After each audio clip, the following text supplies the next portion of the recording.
Well, pretty much when we first started, there were two projects really. One was to create a show car, a piece that communicated the core essence of the box and what the box was going to promise to the market. At the same time, parallel to that path, we were also exploring the final design of the box. And of course, with that comes a lot of engineering, a lot of requirements. I looked at a lot of very industrial type architecture, such as nuclear power plants, machines that actually do atom crashing. A lot of those designs came into the creation of the Chrome X. We wanted a trophy, something that says, hey, look at this cool thing we're gonna build. The Chrome X was the original spirit of the Xbox.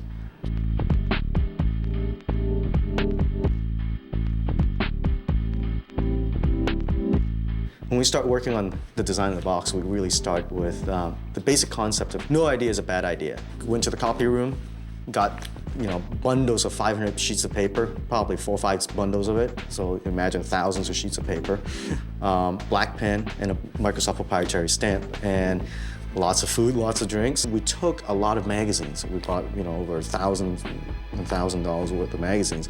Cut out what we believe to be a trend, the trend of a snapshot of that day, and then place it against a matrix that eventually will be measurements for everything design that we do for Xbox. In this case, it was a matrix between intelligent and whimsical, and on the other axis is engineered versus sensual.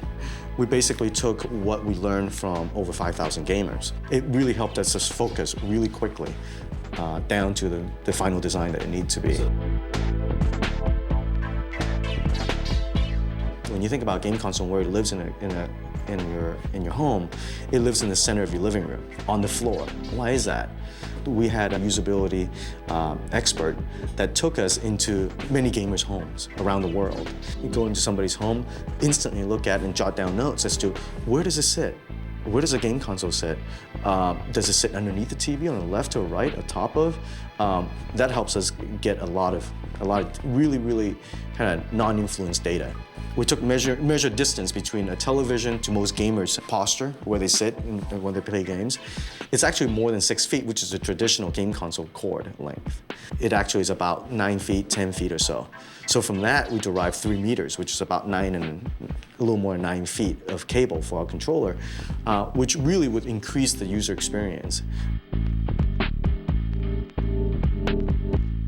Foam was a luxury. Foam was something that we absolutely wanted to communicate the core brand value and the brand promise that we have to the customer, which is the ultimate gaming experience. And how do you communicate that through form on the outside? It's a balance that I had to play. And at the same time, we're really taking a no-holds-barred approach to building the console. We wanted to make no compromises at any step of the design. So when it came time to make a decision, do we spend the extra money and do we include the extra height and weight of a hard drive, we said, what's the right thing for gamers? And the gaming experience is going to be better with a hard drive in every box, so we made that decision to include it. And then we look back to the design group to make sure that that's all being pulled together in the most elegant package that's the simplest for users to get access to all of that power. In a lot of ways, I had to mimic the language of the box, but yet the box is a very square thing. So how do you translate that? How do you translate this energy that's around this jewel into the shape that looks like it's just...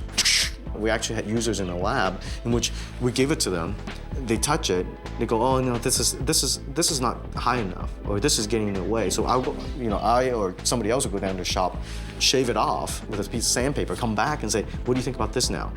And then they're saying, yeah, that's feeling better, but now this is cutting my hand. So you bring it back again. So there's a lot of back and forth process in which it's almost like a bar of soap, right? In lots of ways. It's the more you shape it, the more comfortable it gets. We took a lot of Horace's aesthetic and human factor design and took that to game developers and said, look, what kind of things do you just want to go crazy on and do in your games, and what kind of controller do you need to be able to work with those games? So they're going to be building games with much more advanced character movement and control.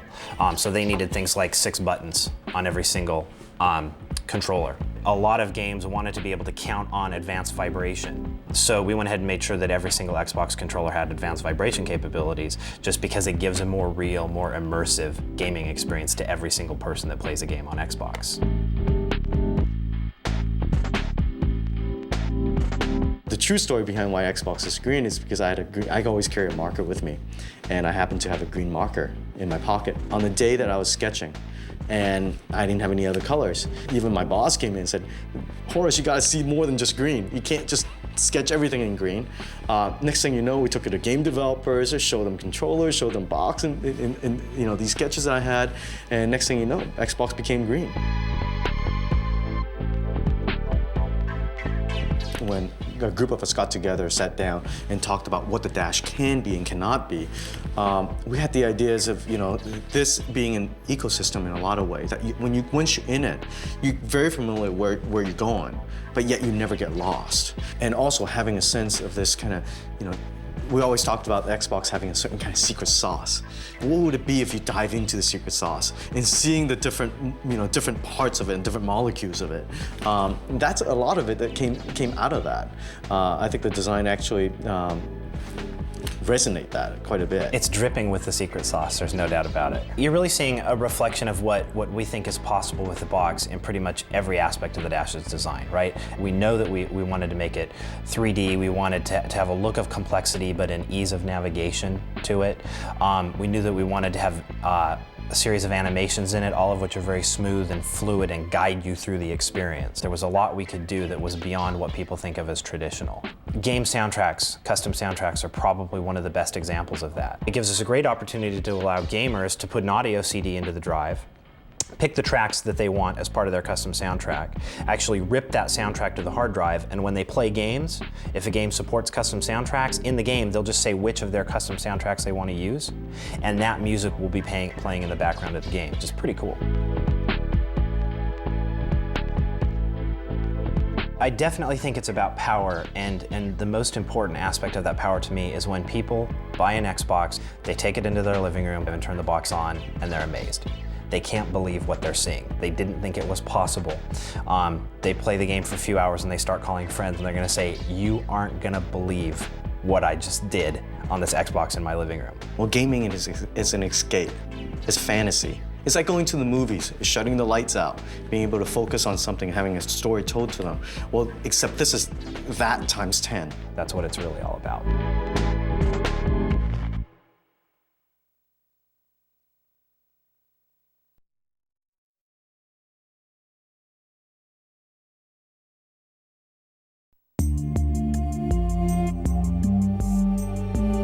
I am Seamus Blackley, and I'm the guy who has to figure out how to convince everybody to buy an Xbox. I get fired if Xbox games suck. Well, I was actually the guy who wrote the first Xbox memo, so I've been on the Xbox team longer than anyone else. I was working in the DirectX group. We were trying to think of ways to make gaming on Windows better, and the ultimate example of ease of gaming is a game console. It came together kind of like an illegal poker game. A bunch of guys who just like to hang out together realized that it was a really good idea. In the current environment, I don't think any company besides Microsoft could really compete with Nintendo or compete with Sony.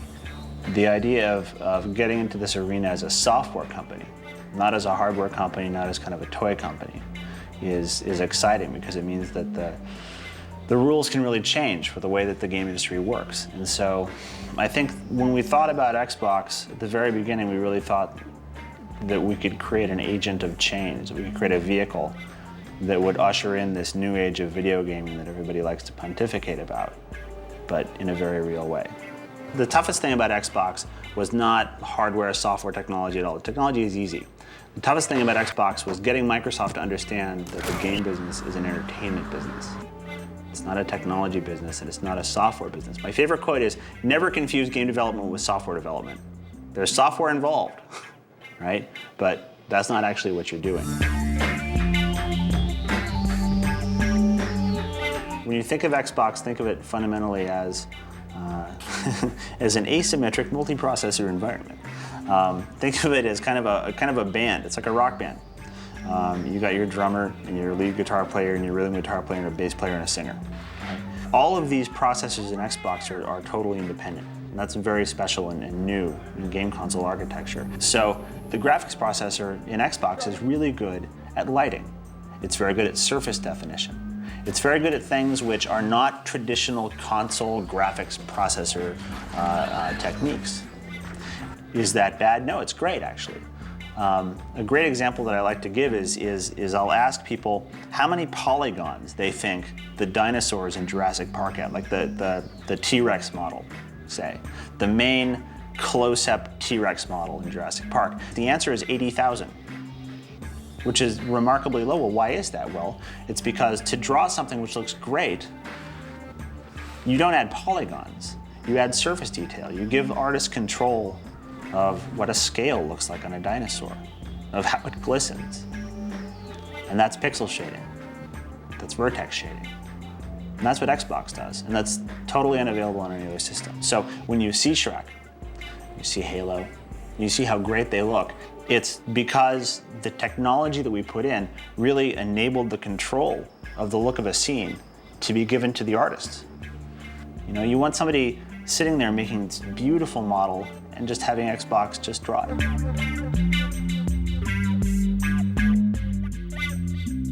Sound is a great example of the general philosophy of everything we thought about on Xbox. Sound is the terrible, like, disfigured stepchild of the game industry. Sound always gets added last. It always gets no budget. It gets no memory. It gets no CPU. The lead programmer always hates the sound programmer. You know, it's this kind of joke in the game industry that you just slap the sound on at the very end, and it gets whatever happens to be left over when the rest of the game runs. And so we decided just to end that debate just outright by putting a really big, fat, powerful, crazy processor in there just for audio. So aside from the fact that there does need to be some memory allocated to audio for the music, there is absolutely no effect on the game for doing beautiful musical scores and highly complicated simulated audio and 3D audio and Dolby surround and all of these kinds of things are all handled by this audio processor totally autonomously. An artist can sit down in front of an Xbox and directly export a beautiful human figure out of 3D Studio Max or Softimage right into the Xbox, and it draws just as it looks. So that the artist is really now completely in charge of the process. By putting that power into the hands of the artists, you create an entirely different kind of game. You create an entirely different kind of game process. You change the game industry, and you put games on a footing that's more level with other traditional media. Most people don't realize that game developers are artists. Most people don't realize that they come from film and television and from rock bands and all these different places because they love this place where technology and art blend. And the reason that Xbox has such support among people who make games is because it's absolutely, without question, the finest platform to build games for that's ever existed. And the reason is it was designed by people who had been making games, who knew exactly what to do.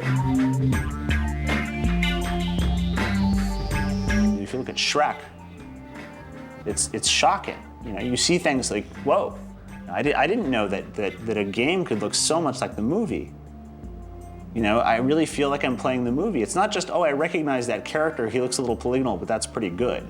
It's that you turn on the television and there Shrek is. And it's a kind of a thrill. It's a wonderful thing. It's a wonderful thing. Tony Hawk is actually a tremendous example of the Xbox difference in that it's a game that everybody knows and loves, and yet it's really taken to the next level on Xbox. You can see this grass is really grass. It's not some stupid looking texture. It's actually every single blade of grass. And so the Xbox technology was designed to give that kind of power to the artist. That really is the fundamental dream of Xbox. But we're really focusing hardcore on building an online experience for Xbox around games, around stuff that you can only do in games that are connected, right? It gets really interesting. You can talk about community and you can talk about massively multiplayer games. You can imagine episodic games in which you get a new level every week. You can talk about downloadable stuff. You have to open your mind to every new idea you possibly can imagine. But at the same time, that imagination has to be tempered with what you know is true.